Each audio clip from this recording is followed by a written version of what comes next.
This is all about Minecraft. Whether you're a complete beginner, a mid-range player, or a total expert, there is something here for you. You are watching the Minecraft Crafting Manual, and this is episode 5. Let's go. Welcome back to the Minecraft Crafting Manual, the series where we work out how to play Minecraft together, whether you're an expert or a complete beginner. We've already found a beautiful place for us to have a base, and we've built this little house on it. We've started a mine, and we've got ourselves down to pretty much the bottom of the world with it. And now it's time to take the next steps to building our world. So the base objectives for this episode 5 of the Minecraft Crafting Manual. First off, I want to start up an animal farm. That poor little sheep has been on its own the entire time and it's got no friends. We need to change that. Then we're going to construct a branch mine. We're going to go all the way down to the bottom of our mine and we're going to get ourselves actually mining and getting some resources.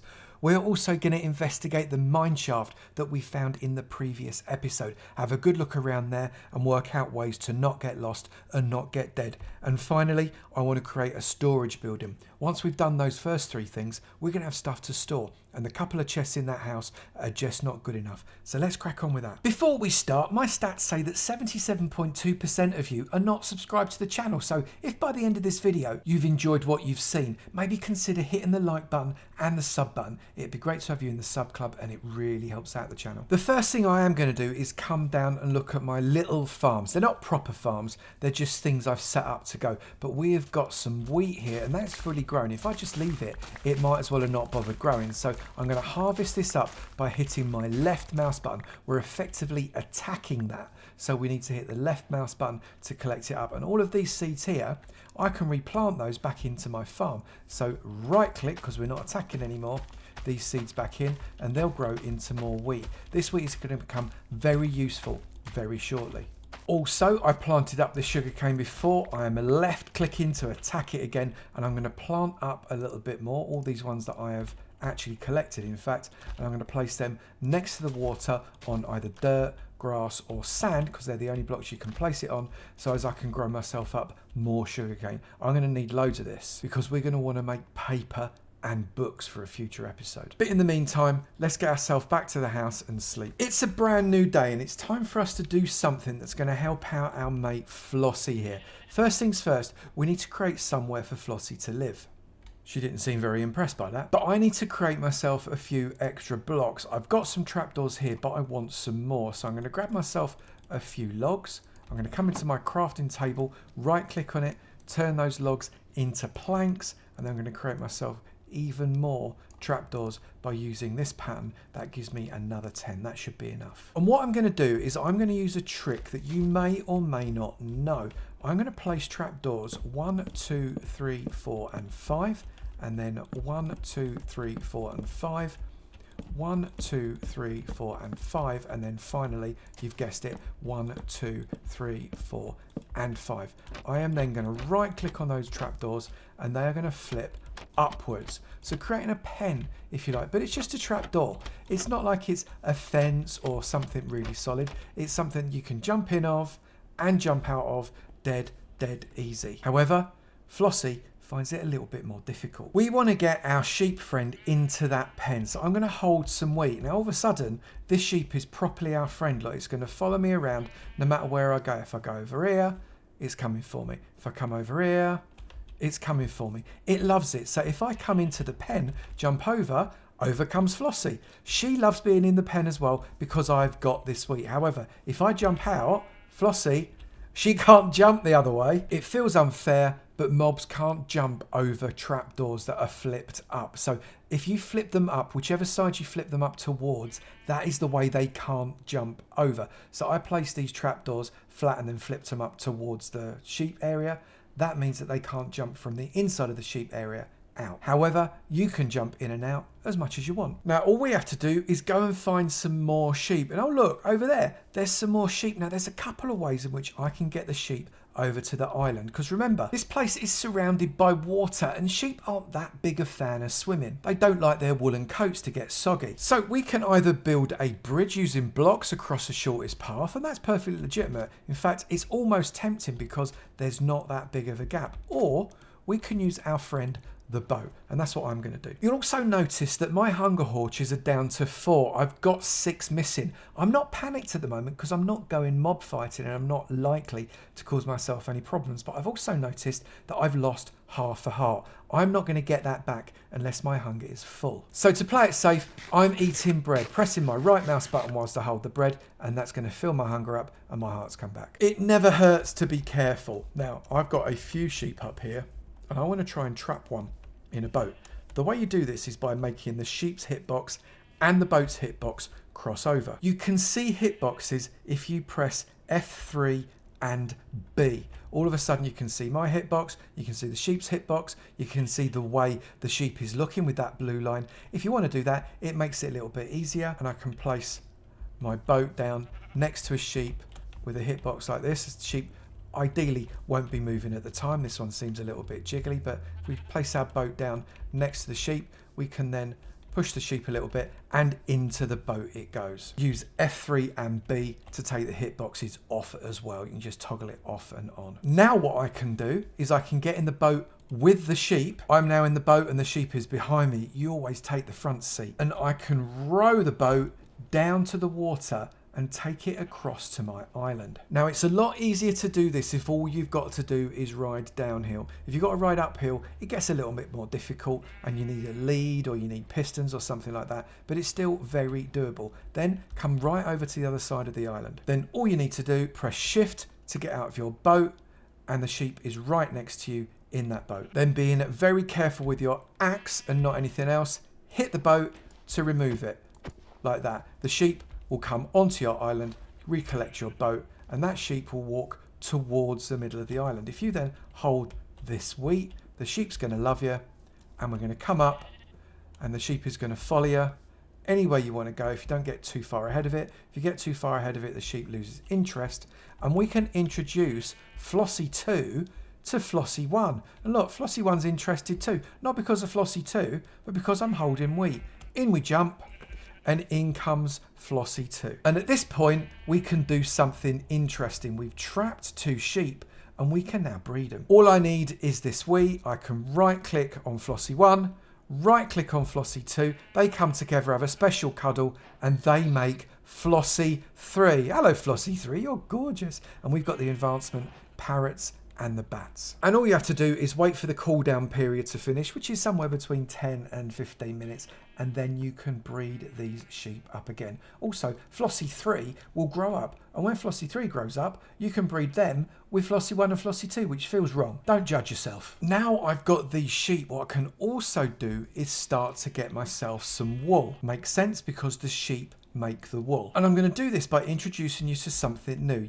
I know I'm holding some wheat and I know you're very excited, but you have to wait. Press the E button. You'll notice this brings up your inventory. You knew that already. However, what I've not talked about is this little green book. If you left click on that, it brings out your crafting book. Your crafting book gives you the recipes of everything that you have come across already. So it won't show you how to make things that you don't know about, but it will show you how to make things that you've already come across. And what I want to make is some shears. I've got shears here, and I can just left click on the shears, which I can find either in the tools menu or the everything blocks menu. I can click off the things that aren't important to me, or I can click off the things that are. This means anything that I can physically make with my inventory. This is everything I can physically make with stuff that I've come across so far. You can toggle across. These are all the things that I know how to make or should know how to make given the stuff that I've got. I want shears. Left click on that, brings the recipe for the shears straight across. All I need to do is left click on that and bring the shears into my inventory. What I can then do is come into this area because let's face it, I can jump in and out. Right click on my sheep. That is going to shear off the wool from the sheep. But I can jump out where they can't, and I can collect up all the wool that I've just got. So it's pretty reasonable to argue what I've created there is a rudimentary animal farm and also rudimentary wool farm. That feels like an objective. Our first objective was to start an animal farm. Well, we've started it, it's only very small, but start an animal farm is a definite tick. We've achieved that. Let's focus on the other 3, plus some other stuff we'll do too. It's the start of a brand new day. And what I'm going to do is I'm going to start that mining objective. So let's get over to the mine. Now, it's super important for you to be prepared when you go mining because there are things that you might not have when you're down there. In my inventory, I've got enough picks for what I think I'm going to do. Some iron, 1 diamond because I had one, but I've also got some sticks that I could make new picks with. I've got some torches because I'm going to want to light stuff up. I've got a spade because I might want to dig out some gravel or some dirt. I've got an axe in case I place any of this wood down so I can chop it out. I've got a sword so as I can defend myself against any mobs. Similarly, I've got a shield for the same reason.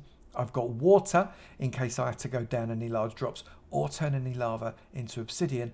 And I've got some food. I've also got torches for now in my offhand, which means I can place them really quickly. So I'm going to take myself down to the bottom of the mine. And this is the door to the mine shaft that we're going to come into a little bit later, just not yet. Last episode, we created ourselves the beginning of a branch mine area. Now, I find the best way to do this is to dig yourself out a channel that's just a few blocks wide. I've here got 6 blocks wide with kind of 3, 4, 5 blocks high. It's entirely up to you. And you are going to branch out in both directions with certain gaps. And I've got to be honest, the number of gaps and how high you do it is a massively contended argument amongst the Minecraft community. So I'm going to show you some options and you just choose the best one that you prefer. The first one I'm going to show you is the one that I like to do. I mine out 3 blocks high. And in the first little section, I place myself a torch, even if I've got a torch close by. And I then dig out 12 lots of 3 in one direction, then place another torch on the middle block, and so on and so forth. And you can see that's a great way of getting plenty of resources. The advantage of going 3 high means that you expose 1, 2, 3, 4, 5, 6, 7, 8 blocks around you, which is a significant increase on some of the other options, and it greatly increases your chances of finding ores and diamonds and all those other lovely things. Before I show you the next option, I'm going to tell you about the next contentious thing, and that's how wide do you go before you dig another mine? And I'm going to be honest, for me there's only one answer to that. You dig 3 across, and by that I mean you count 1, 2, 3 and then you redig this next one right here, and again place yourself a torch on the left hand side. Ores very rarely just spawn in a straight line in a flat plane, so if there are diamonds, they're not just going to be in this up and down bit, they're going to be left and right as well. So if you dig out with a 3 gap, you're going to expose the diamonds that are here because they're likely to have an ore left or right, and it just means you have to dig out fewer blocks to find the diamonds or other ores. The next argument is 2 high versus 3 high, and it comes down to what you'd prefer. If you dig 2 high, you are going to dig out a distance much quicker than someone digging out 3 high, because you're only digging out 66.6666 reoccurring blocks, which is great, and your pick's going to last a little bit longer. However, there is just one problem, and that is you are only exposing 1, 2, 3, 4, 5, 6 blocks, which is 25% fewer blocks than you do when you go 3 high. And as a result, you are 25% less likely to expose some ore, so you could miss out on stuff. But I will be honest, this one is entirely down to you. I would still dig through enough space to be able to get yourself a torch 12 blocks from your previous torch. So my torch is here. I'm going to count 1, 2, 3, 4, 5, 6, 7, 8, 9, 10, 11, 12, and I'm going to place a torch there exactly the same way as I did with the 3 high tunnel. And as you'd probably expect, there is another option which can get you much further, much quicker, but it's also got drawbacks. And that's by digging a 1 high tunnel. Yeah, so 1 high, 1, 2, 3, because I always leave the 3 gaps, a 1 high tunnel right there. But how'd you get in? You need a trap door. What you're going to do is you're going to place a trap door on the bottom of the block above your tunnel, like that. You are going to flap it up and you're going to walk right next to the trap door. You are then going to hold your pick and you're going to flap the trap door down. That pushes you into crouch. Well, actually, it makes you lay flat on your face. But what it does also mean is you can leave a torch there and you can dig just 1 block tall as far as you like. So you are using 50% fewer blocks than the 2 high block and 33% fewer blocks than the 3 high block. However, you have got a potential disadvantage because if you come across any lava, you can't run away very quickly. So I guess that's your gamble. And it makes it even more important that you dig at a place where you wouldn't expect lava. So why -53 is a great shout. The other negative is, of course, if you end up with some gravel like I have here, and you come into a too high open space, well, you end up standing up again and you can't get back out unless you either dig it out, place yourself another trapdoor, flap it down and push yourself into that as well. I'm not a massive fan of this option, but a lot of people do like it.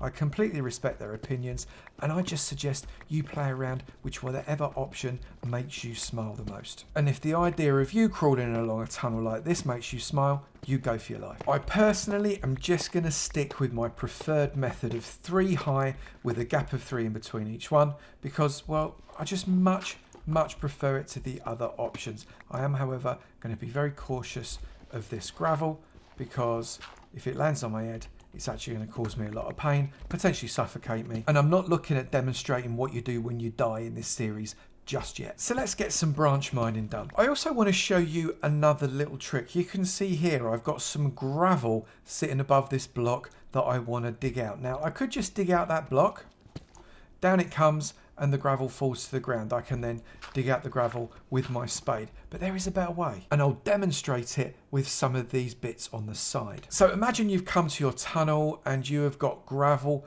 above a block that's here. You can place a torch underneath that block. If you then dig that block out, that gravel is going to fall down onto the torch, and the torch breaks the gravel. It's quite strange. It's like the torch decides that the gravel's not going to land as a whole block. It's just going to land as the kind of entity block that you pick up. And using this technique and then picking your torch up means that you can actually collect a lot quicker and tunnel potentially a lot quicker because that gravel is effectively being dug out for you. I'll do it one more time. I'll pick up that torch, dig that one out, place the torch, gravel above, and the gravel gets collected. It's a lot more simple. So I'm going to branch mine for 15 minutes and we'll see what we get.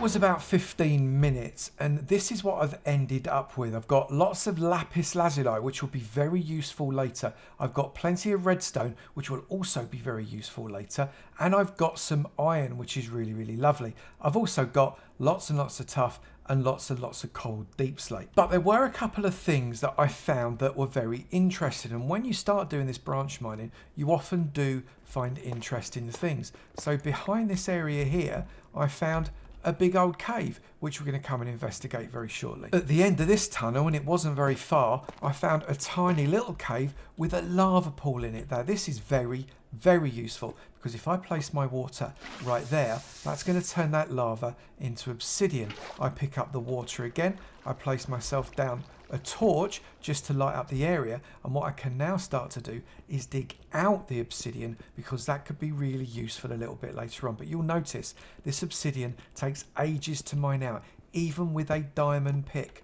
Once you've mined one out, place a bucket of water in it. That makes sure that any obsidian that you mine out doesn't fall into any lava, because this might be more than one lava deep, and you can just keep out mining this obsidian and get as much as you need. I'm going to get myself just a little bit. I'll show you what I mean with this water stopping the obsidian falling into the lava. If this water wasn't there, underneath this block, that lava would have just swallowed up the obsidian I just dug out and it would be completely wasted. But because the water's there, it turns the lava into obsidian before the lava can take the thing that you've just dug out. It means that you end up not losing any of your blocks. It's a lot more efficient. So I've got myself 21 obsidian there, and I must remember to pick up my water. There's a little bit of obsidian left but I'm not going to worry about that right now. So that's a little tiny cave. But what I've also found is really, really interesting. And that is this stuff. Now, it looks very similar, I appreciate, to this deep slate, but it's not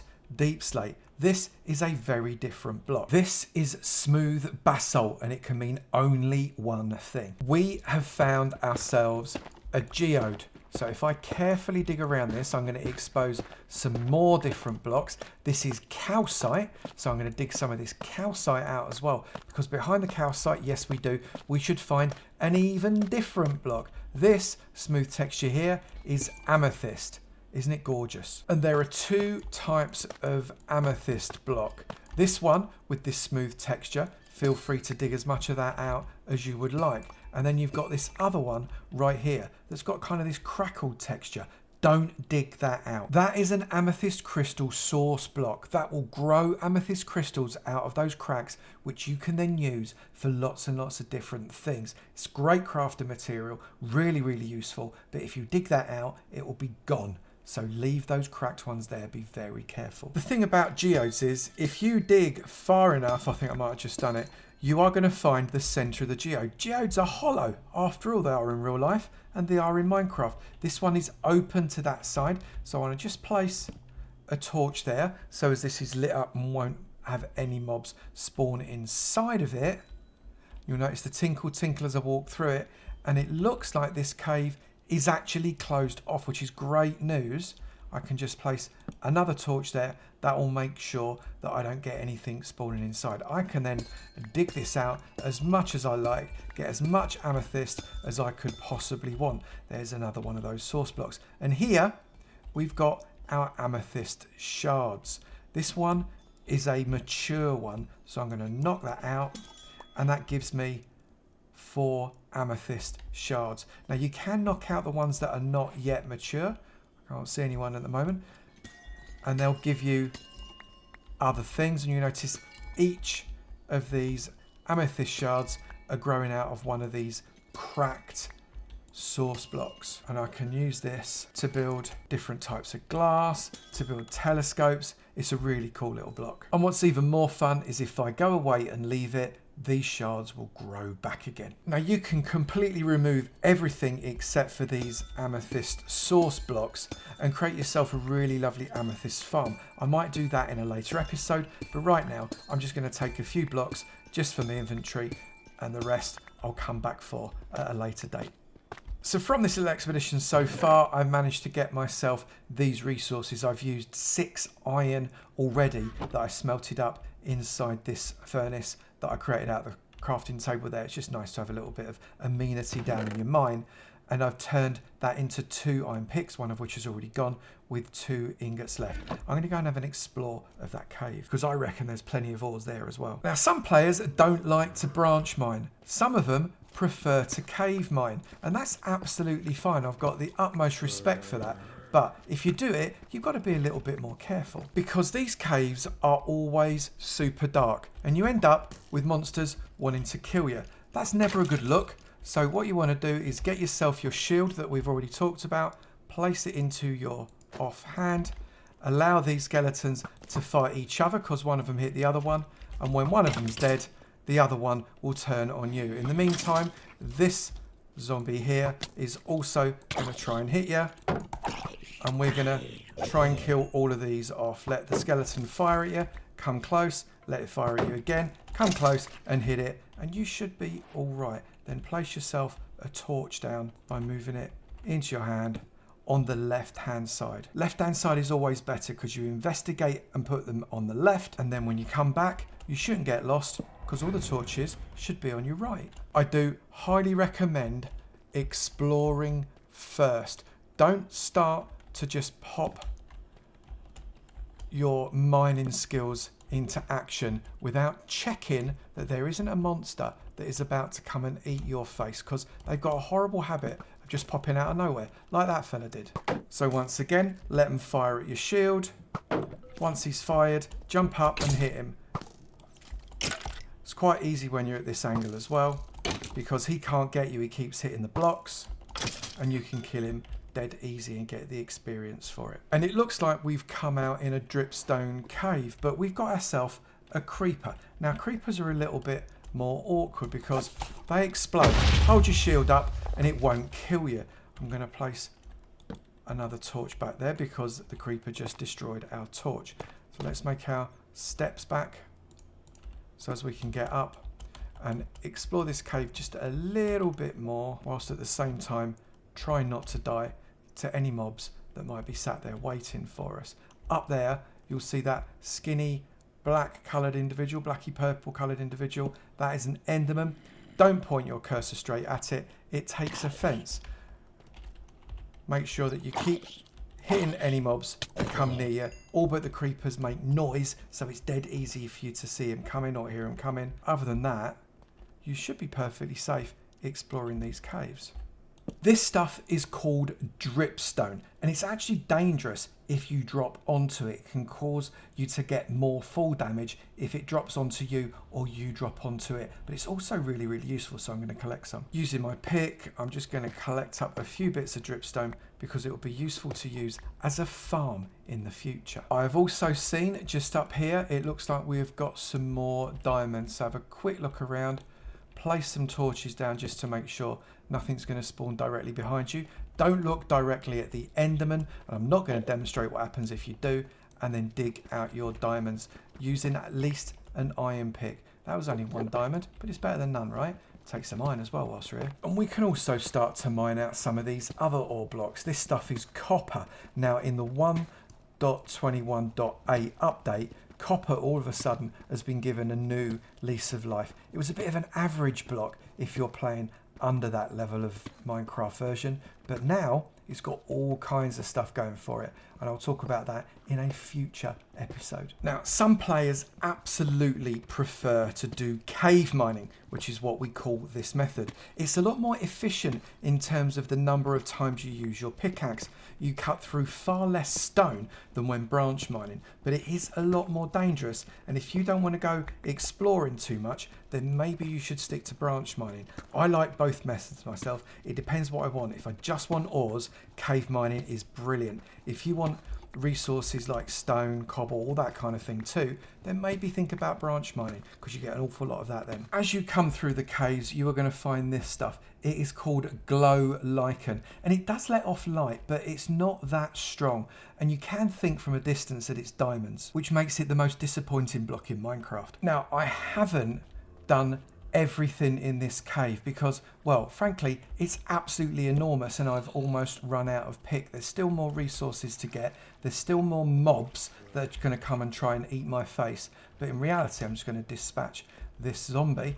In reality, I think it's time to get back to the base of the mine so as we can start to smelt up the iron that we've got and make ourselves some more tools. And just quick tip, if you've not finished exploring or lighting up all the cave, you best block it off so nothing follows you down the tunnel. That way you know you can be safe. So whilst I'm smelting up the 24 iron that I've got there, I've also got all of these resources that I've got from probably not much more than half an hour's fiddling around in the caves and in those branch mines. And I've got to be honest, I'm quite happy with that. So now I've got more picks. I'm going to go through this door into the mine shaft, which we also said we were going to do. And the thing about mine shafts is they are, well, bluntly, quite dangerous. I'm just going to close that door so nothing goes through, and I'm also going to place a torch there and a torch there so we can kind of see where the entrance is really, really easily from a bit of a distance.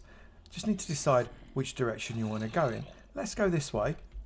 I'm going to hold my sword and I'm just going to check where mobs might be. I'm going to place torches to try and make sure mobs can't spawn. Well, that takes us through, looks like, to a little bit more dripstone, so I'm going to light that up. We've got zombies trying to creep up on us, so let's get rid of those. We're going to place torches there. I'm actually going to take these tracks because they could be useful later. And we're going to investigate this way. There's more zombie-age, so let's grab both the zombie and that spider that looks like it's going to try and come for us as well. More zombies coming. Yep. And the spiders didn't quite come, so we're going to place a torch there. We've got plenty of these cobwebs. Now, cobwebs are great. If you've got shears, which I've not got with me, you can actually cut the actual cobwebs. But if you've got a sword, you can get rid of those cobwebs and turn them into string. I recommend that you don't do that too much and come down here with shears, because they're much nicer as decoration than as string. So I've come down that side. I'm going to take these as well, because they will be useful later. And let's just explore around a little bit. This is very, very mob heavy. You can hear them all. Now what we've got here is a baby zombie, and they are horrible. They are fast and they are difficult to kill. I got myself a carrot there, that's quite nice. They're very difficult to kill, even for the most skilled Minecraft players. You can see you got a few hits in there on me before I got away. I think there is also, to the left and right here, there is some more danger. Let's just get rid of this spider. It can't get through that gap very easily. We can get rid of this zombie because it can't get up that too high slope, but it will be able to hit us if we're not careful. Give them a good hit and light up everything you can. If you've got it lit, they cannot spawn, and if they cannot spawn, they cannot kill you. Be very careful of lava just sitting around like that, but do collect up anything that could be useful. Got things coming that way, no, but it's going to put a light there. Or we got some diamonds above us.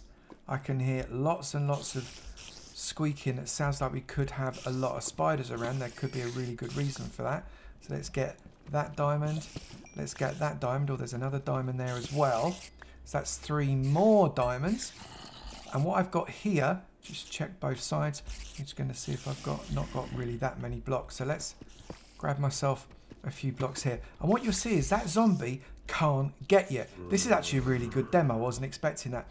The zombie can't walk over those tracks, so it can't get to you. So it gives up because this was blocking it, the tracks were blocking it, and it can't get to you. It actually makes it impossible for the zombies to harm you. So I'm going to use these tracks to stop any mobs from coming to get me, just like that. If I take that one out, and then lay one down there, I'm now fairly safe inside my little hole. I just want to make sure I've got nothing coming to spawn here. And then what I can do is I can show you this really important thing. It is a minecart with a chest in it, and these are really, really useful. There is something called a spider spawner nearby, I think, so I must be cautious. Right clicking on this chest, and you can see that reveals all kinds of treasures. We've got an enchanted book, we've got some glow berries, we've got some powered rails, we've got some detector rails. Let's take all of those. We've got a little bit of gold,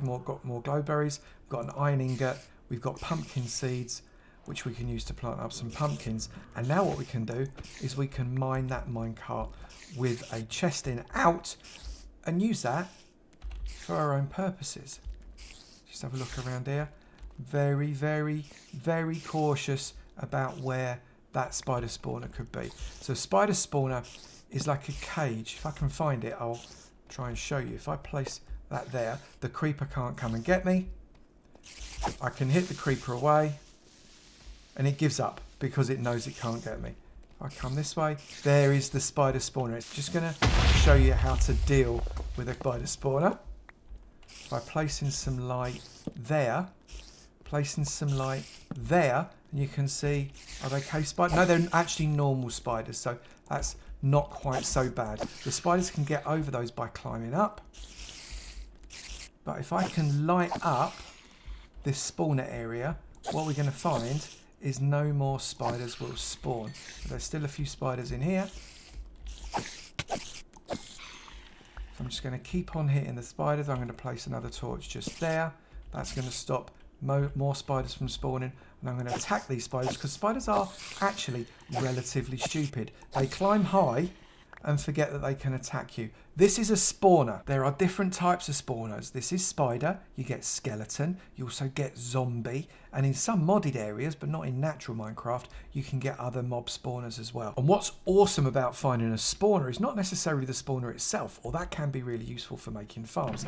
It's these chests. You can get some awesome stuff in chests, including music discs, which we'll talk about, and bones, and gunpowder, more pumpkin seeds, and here also melon seeds, which is great. We can use those too. And in the other chest, we've got a different music disc. If you collect discs, that's awesome. I'm going to get rid of my sticks, and I'm going to take this leather because that could be useful. I'm going to use the gunpowder. I'll have that as well. I'm not worried about the rotten flesh. I'm not worried about the beetroot seeds really, but what I am going to do is I'm going to take some just so as I can plant some, because occasionally beetroot is a good trade, although it's a rubbish food. And other than that, I think I'm going to leave these bits there. And because we placed our torches on the left-hand side as we went out, we can follow them on the right-hand side so as we know where we are going. I can hear a zombified villager, which is always fun. Let's just place a torch there to light that area up. I'm not going to worry about that over there for the moment because I've run out of inventory space. You can see I'm completely full. So now all I need to do is get out. And we know how to get out because we left absolutely blooming loads of torches around that area. Oh, look, I've missed some diamonds. Let's grab those. Right, let's pop that there. It's another diamond. Thank you very much. And as is always the way, when you go just one more step, you find another corridor that you want to investigate and another spawner that you want to have a go at. This time, we've got a zombie spawner by the look of it. So let's get rid of that. I'm going to place light on top of that spawner, and that's going to stop the spawner from putting any more zombies on top of me. I'm just going to see what's inside this. So we've got a few extra bits that we can collect. We can take the string, we can take the melon seeds, which is fab. We can take that gunpowder, but actually we can't carry any of the other stuff because we've not got room in our inventory. So we're going to leave that lit up. We're going to take out these rails because they're really useful. I'm going to place another torch just there.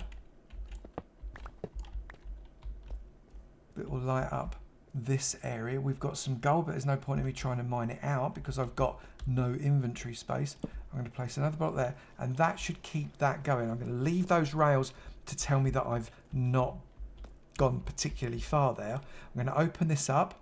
I'm going to see there's lots of interesting stuff there, but not stuff that I can necessarily collect right now because I've not got the space, but I can take the glow berries and I can take the torches. Other than that, we've got a golden apple there, which is really, really awesome. We'll talk about that when we come and get it again. But it's definitely time for us to go back to the surface because it's really common if you just push yourself a little bit too far. Either you're going to run out of food or you've run out of inventory space or something like that. You end up killing yourself on a zombie or some other thing like that. And it's really, really frustrating. Not too bad a haul, really, is it? And now what we need is somewhere to keep it all. And frankly, I don't think this is going to cut it anymore. We need a storage room. Or maybe even a storage house. Although we can get rid of some of this stuff to create ourselves a little bit of inventory space, which will help just a little bit. Gotta be honest, not a great deal, but just a little bit. Now what I'm going to need now is wood, which means I need more axe, because this little stone axe just isn't any good anymore. I'm actually going to invest 3 of my diamonds to create myself a diamond axe. I think it's worth it. And as I go get my trees, I can breed up, I don't know which one's Flossie 1, Flossie 2 and Flossie 3 anymore, but you know, I guess it doesn't really matter because they're not fussy, so why should I be? And then I can right click on all 3 of these, grab that wall, that's another 7 blocks of wall, that is great, and that baby will also now grow up to be able to give me wool and also breed. So we've got Flossie 1 through 4. Right, let's get myself some wood. I've got plenty of trees on here. I know that because I planted most of them. And whilst I'm at it, I think I might get myself some extra leaves as well with these shears. I won't take them all because I'm going to want some saplings to replant the trees, but I do like some bushes. That should probably do for the wood for now, although I'm definitely going to need some more later. I'm also going to place a little bit more dirt down because the shape of this ground isn't lending itself to what it is I want to achieve. So I'm just going to kind of create a better shape for this top section of land than I had before. Again, we call this terraforming in Minecraft, although I appreciate it's not terraforming by the NASA definition. So that's given me a little bit of room, and I think what I'm going to do is I'm going to build my storage here facing out that way. Yeah, I know it's a bit of a mishmash with a house there and the storage going out there, but I've got a vision. I promise I do have a vision. So I'm going to come a few blocks out this way, 1, 2, 3, and let's come out there. Then we're going to have wall there, which means we're going to have our first thing there. So it's going to come out. That's going to be halfway. So it's 1, 2, 3 blocks. Then a bit down the middle. Then a bit down the middle. Then a bit down the middle. Then 1, 2. Then the wall. And then the post. So this is a little bit bigger than our house, but it's still not so big as to be a massive problem. So what I'm going to do is let's have 1, 2, 3, 4, 5 rows of chests, which gives the wall there and the post there. And that means that we can come along and place a post right there, and we can take that sapling out. So that's going to be our area that we're going to have our chests in. But what we want to do is that we want to get rid of that because that's going to be in the way as well. We want to create the walls on the inside, and now we've got loads and loads of stone. We can make ourselves some nice walls just in the same way that we did on the house. And I've done them 4 high, but this time I've done it ever so slightly different. You can see here we've got cobblestone all the way up, we've got stone brick all the way up, we've got stone right at the bottom. It's kind of a mishmash. This one I've decided to put more of a gradient in. We've got stone bricks only on the first 3 layers, cobble on the bottom layer because it's the coarsest block, and on the top layer we've just got andesite and stone also on the 3rd layer, but no andesite. So it's kind of a gradient going up. That's going to be our footprint. I've done a door here that's more of an archway. It's just a square hole, and I've put some steps in, but it makes for a nice arch, and I'm going to keep that like that. I think I'll put gates across the front so only I can get in. I just need to put a roof on it, and again, just the same way as I did with this fella. So I've made the structure, and I'm just putting a crafting table inside, but I want to decorate it ever so slightly in the middle, and I've got room to do that. I'm going to do it with these steps. You can see they join up to make a full circle. The crafting table is absolutely fine in the middle there, and I've still got room to put my chest. I'm then going to strip all of these spruce logs just to give myself a nice texture on the floor.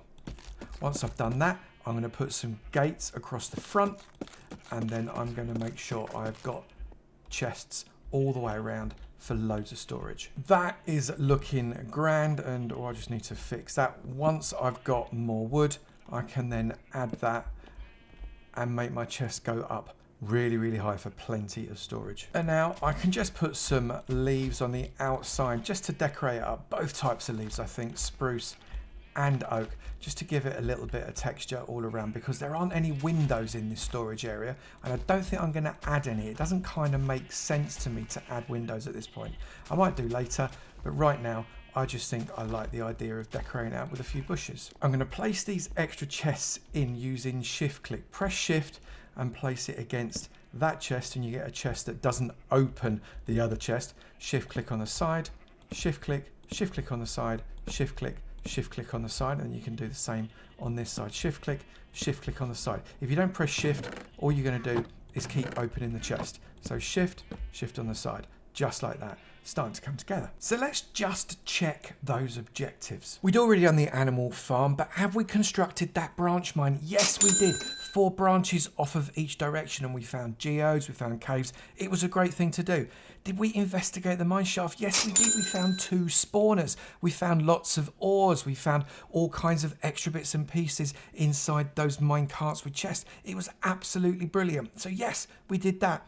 And did we create a storage building? Well, that's what we've just finished doing, and there is lots of chests inside there now. So we have done all of the objectives. What I am going to do is join up the buildings with a path, which means I've got to, I think I might need to move that bush, you know. Let's just grab my shears. Let's move this bush there, and there. Let's grab that, and then I can get this path using my spade and right mouse button, and I can bring a path all the way around to the front of my storage building. And as I've shown you in an earlier episode, I always like to stick fences in 3s with a light on top of it, just to give that edging to that path. Gives it a little bit more substance, and I think it works in a much better way. Do it on both sides, just so as we have got some dimension there. We can then grab some more of our leaves and add those around, just to give it a little bit more life. And just as a final touch, I'm going to pop some slabs down here to give a gradual descent down to this side. I'm also, I think, let's just kind of dig this bit out, pop that there and there and there, and we'll stick 3 more slabs in there as well. Then we can then get our spade, create some path, linking up these slabs, and then obviously pop in some more fences just to show that we've got a progression going along the pathway. And now that is looking really fab. I'm proper happy with it. And I think we'll call it there. Objectives achieved. I've expanded the base. We've got our storage. We can now take some really big steps towards getting some more advanced stuff. I'm super glad. Let me know what you thought in the comments below. It'd be really brilliant to hear from you. I often use your ideas in my videos, so what do you think I should be doing next? We've got plenty of space to do some more building maybe, or a bit of terraforming perhaps, increase the farms, do more mining. What do you think? And whilst you're down there, maybe hit that like button. And if you've not already done it, hit the subscribe button. It would be great to see it in my sub club. And I really, really appreciate you taking the time to do that. And I will look forward to seeing you in another video. You take it easy now. Bye.